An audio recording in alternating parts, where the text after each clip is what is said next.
Hi friends. Hi guys. Hello guys. இன்னைக்கு GT versus SRH match நடக்க போகுது. So play ஆஃப்குள்ள யாரு போறதுங்கிற முக்கியமான கட்டத்துக்கு வந்திருக்கோம். ஸோ யாரெல்லாம் வின் பண்றாங்களோ அவங்க எல்லாம் மேல போறாங்க, யாரெல்லாம் தோக்குறவங்கள கீழே வர போறாங்கன்ற ஒரு முக்கியமான கட்டத்துக்கு ஐபிஎல் வந்திருக்கு. ஸோ இன்னைக்கு என்னோட சாய்ஸ் வந்து ஜிடி தான். சாய்ஸ் இல்ல, சாய்ஸ் வந்து ஜிடி தான். ஏன்னா ஜிடி வந்து ஓவராலாவே ஒரு நல்ல காம்பினேஷனா தெரியுறாங்க.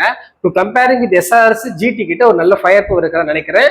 போலிங், ஃபீல்டிங், பேட்டிங் ஒரு மாதிரி தெரியுறாங்க. அதாவது இன்டர்நேஷனல் டீம்ல நியூசிலாண்ட சொல்லுவாங்க பெருசா ஒன்றும் ஆளுங்களாம் இருக்க மாட்டாங்க, ஆனா வின் பண்ணிட்டே வருவாங்க, ஃபைனல்ஸ் வந்துருவாங்க. அதே மாதிரி ஜிடி கிட்ட பெருசா எந்த சூப்பர் ஸ்டாருமே இல்லை, பட் ஆனா அவங்க ஃபைனல்ஸ் வரக்கூடிய தகுதியான ஆளா தெரியுறாங்க. என்னோட சாய்ஸ் வந்து ஜிடி தான். நீங்க? ஜிடி தாங்க. ஜிடி எல்லாரும் இன்ஃபார்ம் பேட்டர்ஸ், இன்ஃபார்ம் போலர்ஸ், அதே மாதிரி எல்லாரும் பர்ஃபார்ம் பண்றாங்க டீம்ல. நீ ஒரு 20 நான் ஒரு 30 அந்த மாதிரி பார்ட்னர்ஷிப் போட்டு வேற லெவல் ஆறாங்க. சோ ஜிடி தான். நீங்க யார் நினைக்கிறீங்க ஆரிஃப்? எனக்கு வந்து ரெண்டு டீமே சேமா இருக்கிற மாதிரி தோணுது. ரெண்டு டீமே மிடில் ஆர்டர் சரியில்லை, ஆனா போலிங் சூப்பரா இருக்கு. இந்த டாப்ல வந்து அடிக்கிறவங்க எல்லாம் கரெக்டா இருக்காங்க. ஆனா ரெண்டு டீமே சேமா இருக்கு. யார் சொல்லி கன்ஃபியூஸா இருக்கும் போது என்னோட ஃபேவரட் டீம் எஸ்ஆர்ஹெச் பக்கம் நான் போறேன். கமின்ஸ் நல்லா பண்றாரு, போலிங் சூப்பரா போடுறாரு, ரெண்டு சின்ன பசங்க நல்லா போடுறாங்க, ஹெட் எல்லாரும் செம்ம ஃபார்ம்ல இருக்காங்க. எஸ்ஆர்ஹெச் வின் பண்றாங்க. லக்கி பால் கொஞ்சம் எடுங்க. லக்கி பால் வந்து என்ன ஃபீல் பண்ணுன்னு பார்த்தலாம். நானே எடுக்கிறேன், நான் கொடுக்குறேன், எடுங்க.